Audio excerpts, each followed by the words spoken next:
We are in a little series called Growing, and from 2 Peter chapter 1. And let me just kind of launch into it here, and we will go into this quickly. But let's just look back at 2 Peter chapter 1, starting in verse 5. Peter wrote, "For this very reason, make every effort to supplement your faith with virtue, and virtue with knowledge, and knowledge with self-control, and self-control with steadfastness, and steadfastness with godliness, and godliness with brotherly affection, and brotherly affection with love." So in those two verses, Peter gives us 8 qualities which have been described in a lot of different ways. There's probably as many different descriptions of those 8 qualities as there are describers of them. But for the purpose of this study, I've called them the growth fundamentals: faith, virtue, or moral excellence; knowledge, self-control; steadfastness, or perseverance, or patience; godliness, brotherly kindness, or brotherly affection; and then love. And then for the last couple of weeks, we've been making a T account and looking at Peter's introduction to these 8 qualities. And I think I mentioned Peter spends more time introducing them and talking about what happens if they're not growing, and what happens if they are growing, than he does telling us what they are. So we're going to go other places to discover what they are. But Peter, if you recall, said without these qualities growing, man, life is going to be ineffective or useless. And we came up with the word bored. And he said, but if you give diligence to increasing them, then life becomes fascinating. And we talked about fascinating, and we talked about what God uses to make life fascinating, which is what? Everything. Romans 8:28, "For all things work together for good to them that love God, to those that are called according to his purpose."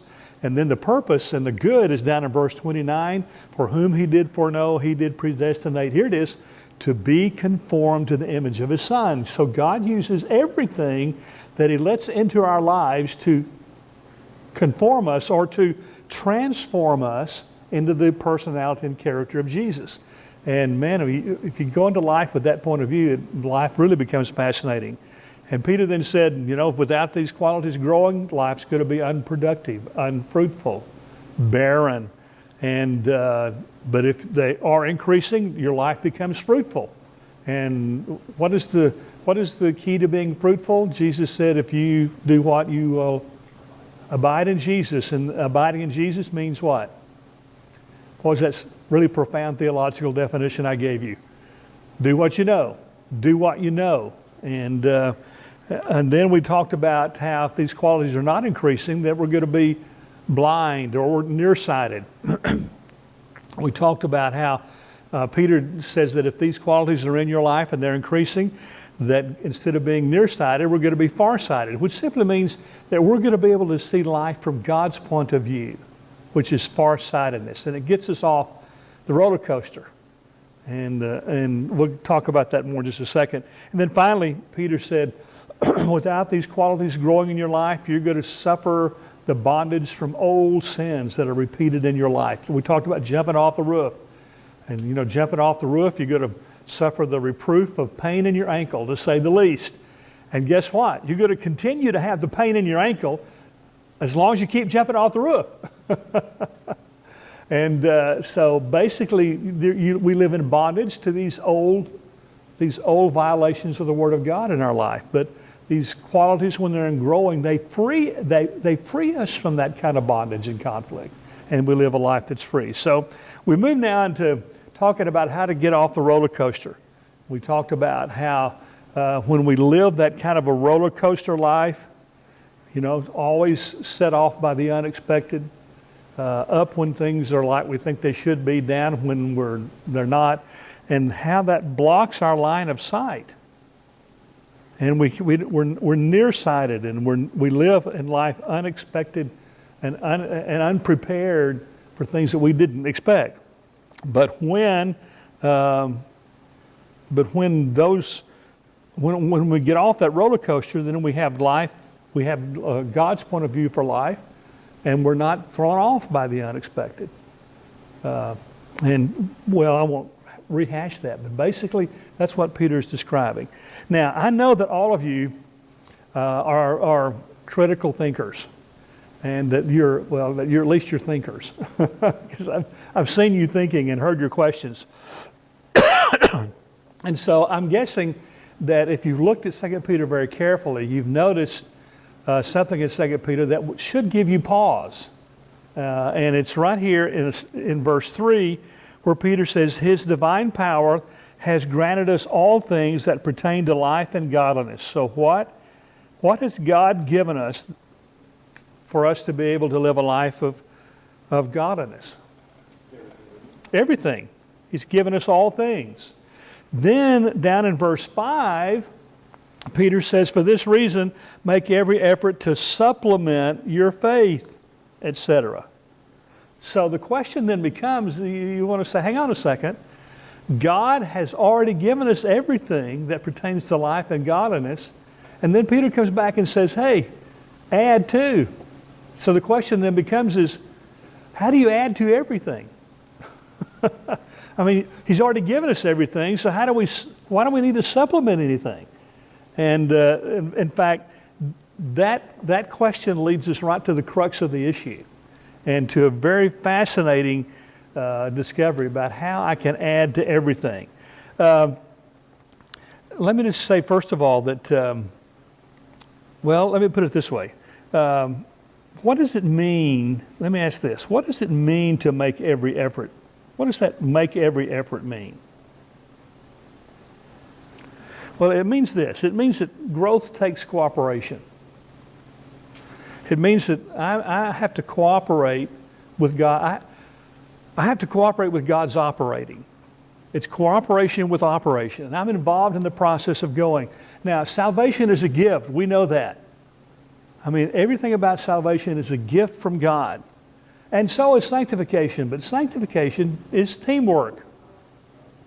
It requires teamwork.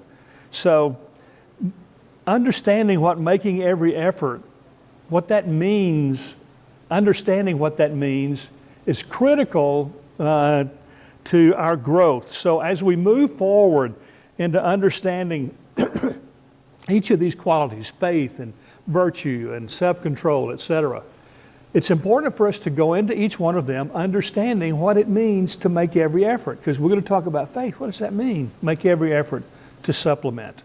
What does that mean to grow each of these qualities?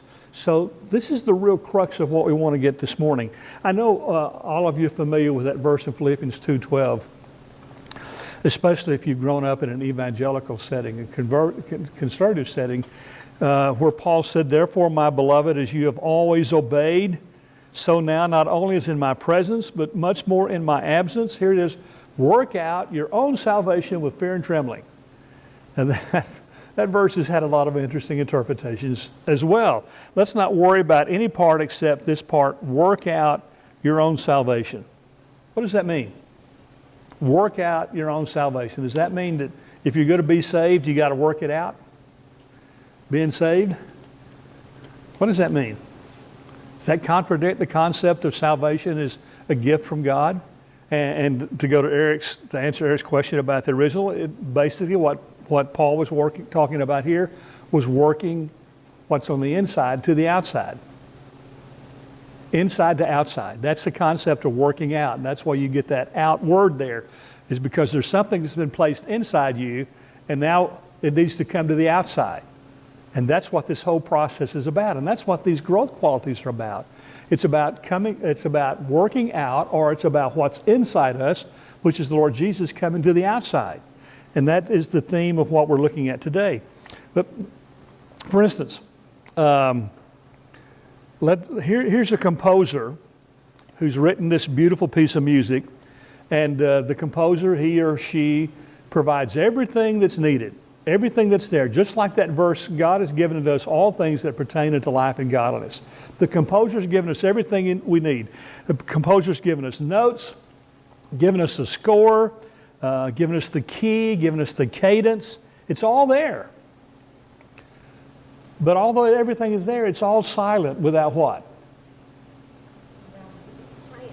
Without somebody to bring it out. Exactly. It has no voice. It's just ink on a piece of paper. Everything's there that you need except the voice. So a musician is required to give it voice. That's the working it out. And that's what Peter's describing to us now. And that's how we cooperate with God. He's given us everything that we need for life and godliness. He's given us the notes. He's given us the score. He's given us the cadence. He's given us the key. It's all there. It's kind of, in this case, it's kind of like He's given us the faith. He's given us the virtue. He's given us the knowledge.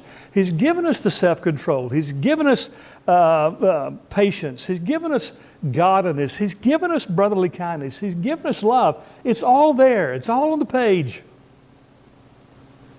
It's all there. But it's our part to work it out.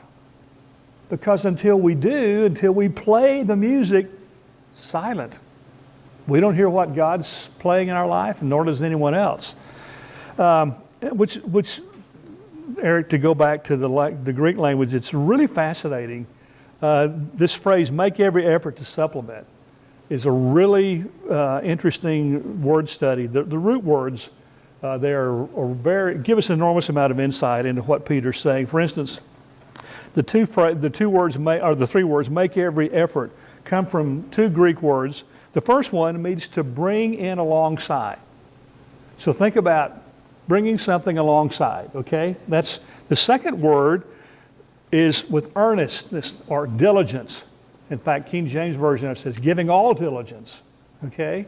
So with earnestness, with intensity, bring something alongside. That's what that make every effort. And then the word supplement is really fascinating. And it's going to surprise you, okay?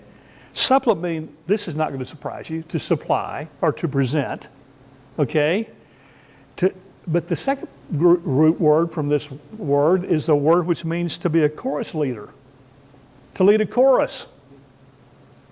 So guess what Peter's asking us to supplement? What is he asking us to present? The chorus leader. That's you. That's you. So basically, Peter's saying, giving all diligence, you, the chorus leader, bring these voices alongside each other. That's what he's saying. In fact, it's kind of like this. It's like God has written the music, and for all of you ladies in the group, I apologize that these are all male singers here, but this is the only picture I could find that had exactly 8 guys or 8 people singing, and that has happened to all be guys, okay? But here, God has written the music, and I'm to supply the chorus leader, lead the chorus in my life. The singers are faith and virtue and knowledge and self-control and patience and godliness and brotherly kindness and love. Those are the voices. And all the parts are there. The moment you were born again and Jesus came to live in you, all those parts were placed into you. But here's what Peter's saying, without my earnest diligence, without my intensity to bring each voice alongside each other, the voices are silent. And no one, especially me, gets to hear what God's playing in my life. So as I cooperate with God, that's what this is all about, these voices grow. And God plays out a beautiful symphony in my life that the world can hear. And when the world hears it, some of them are going to say, I want that. Where did you get that? I want that. I want to live that way. So now the question then becomes, how do we cooperate? In fact, how do we follow Peter's instruction to give all diligence or to make every effort? Because there's a quality of earnestness here and intensity. So how do we do that? Well, you remember in weeks past, we did a partial study of what we call the spiritual disciplines. And we only had time to do, I think, 3 or 4 of them. We talked a lot about meditation all the way through this last study. We talked about recently fasting and solitude. And some of you remember we talked about celebration, that passage in Scripture that shocks most Baptists, how to celebrate.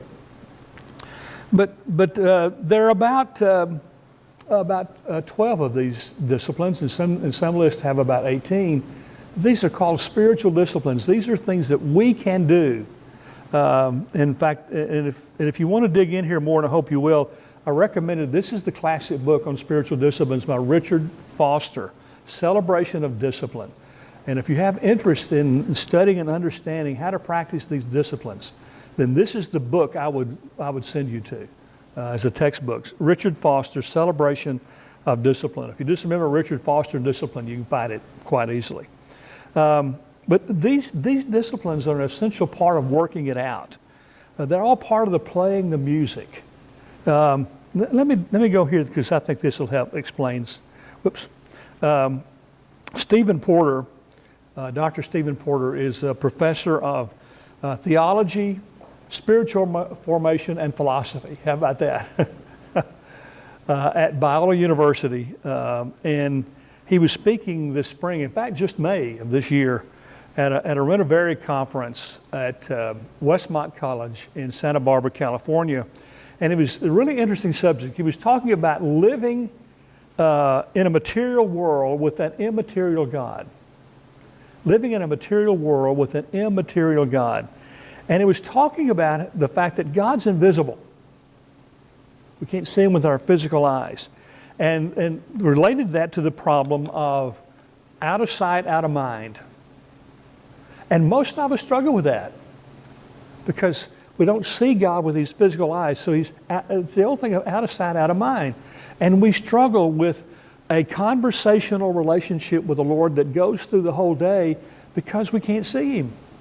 And Stephen was talking about that. And near the end of his talk, he spoke directly about what we're studying this morning, although what we're studying this morning was not his subject. He was explaining how God not only makes himself visible through his Spirit and through his Word, which he does, but how as we experience God's Spirit in us and his Word coming into us, that God uses his Spirit and his Word to form Jesus within us. And we talked about that a lot in our last study.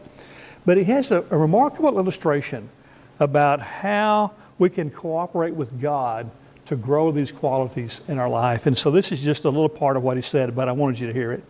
I remember once I was pushing my son on the swing in our backyard. I always loved swing time with my kids because I could take my iPhone out in my other hand and check my email while I was, and it was multitasking. And one day I was doing this and I was pushing my son, and he's about 4 or 5 because he's learning to tell time. And he said, Dad, will it ever, he said, Dad, what time is it? I said, it's 1:30. He said, Dad, will it ever be 1:30 again? And I said, oh yeah, well, it depends what you mean, 1:30 a.m. tonight, and then 1:30 p.m. again tomorrow, and then it goes on and on. He said, no, Dad, that's not what I mean. Will it ever be this time again? Now, I have a PhD in philosophy, and philosophers, they wait for their kids to ask these kinds of questions. So my phone went in my pocket, and I said, son, do you mean will it ever be this particular moment in time again? This particular moment? Yeah, Dad. No. I said, son, this moment right here, gone. And this moment that we have together right now, it's gone. And as I was playing with my son in that way, I think I realized, and I know he realized, wow, we'll never have this moment again. And I said, you know what that makes me want to do, son? That makes me want to make sure I take advantage of every moment we have. And as he came back in the swing, I said, you know what that makes me want to do right now? It makes me want to tell you, I love you. And as I pushed him, I saw his little 4-year-old back kind of quiver, right? Because my presence and that meaning dropped down into his soul. And there was an explosion of goodness. And so we shouldn't be surprised that God's method of transformation is to bring Spirit and Word, presence and meaning, and drop it down into the core of our being. And the Spirit's going to cry out, Abba, Father, you are a beloved child of God. So when the Spirit of truth comes, he will guide you into all truth. The Spirit is going to cry out and testify that we are children of God. And so what the disciplines are then on this view is they're embodied space-time ways in a material world to pay attention to the immaterial reality of God, to be present with the one who is present with us. Or another way to say the same thing, the disciplines are embodied practices in a physical world whereby we present ourselves to the immaterial reality of the Spirit's presence and meaning. I left my wife yesterday to drive up here, and I said goodbye to her there in the driveway. And if I got home on Friday and when I see her, I say to her, "Hey, honey, it's great to see you. I haven't thought of you one time since I pulled out of the driveway." Now, I'd be in trouble. Not so much with my wife, but I would be in trouble. If I'm not cultivating my relationship with my wife when she's out of sight, then I am missing out on what it is to be in a relationship with a person. It's the same thing in our spiritual lives. And the disciplines help us stay with the God who is.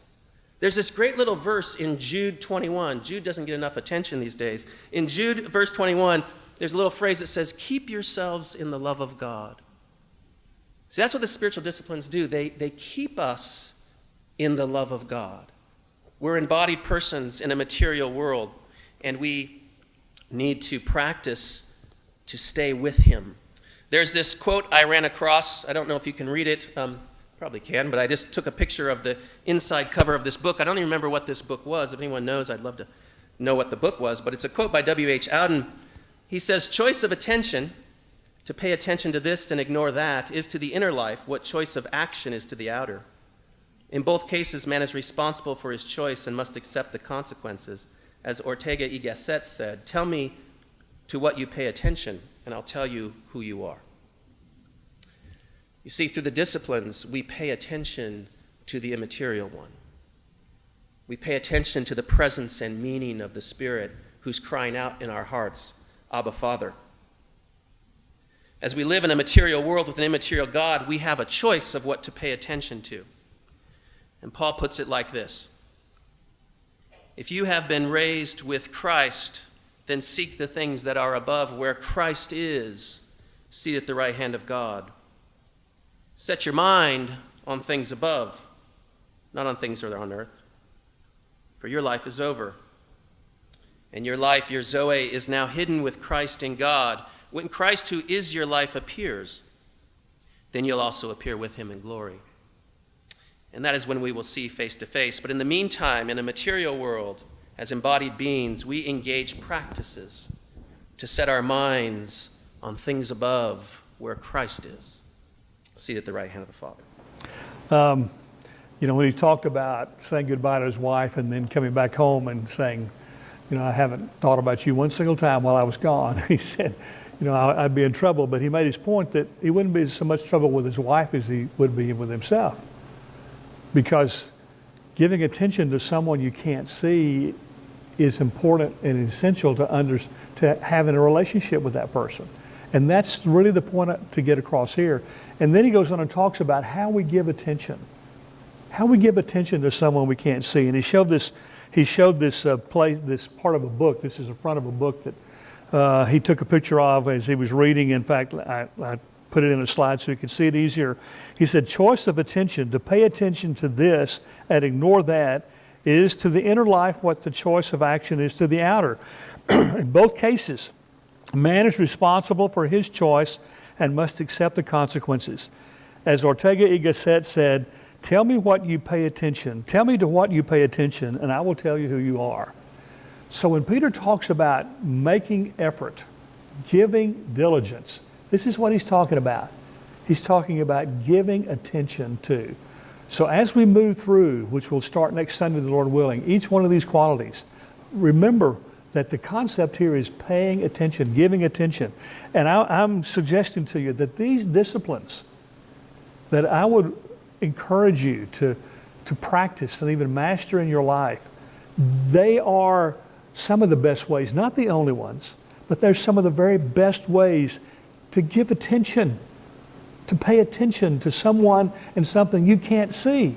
But it is absolutely essential to having a relationship with that person. And here's the book again, Celebration of Discipline by Richard Foster.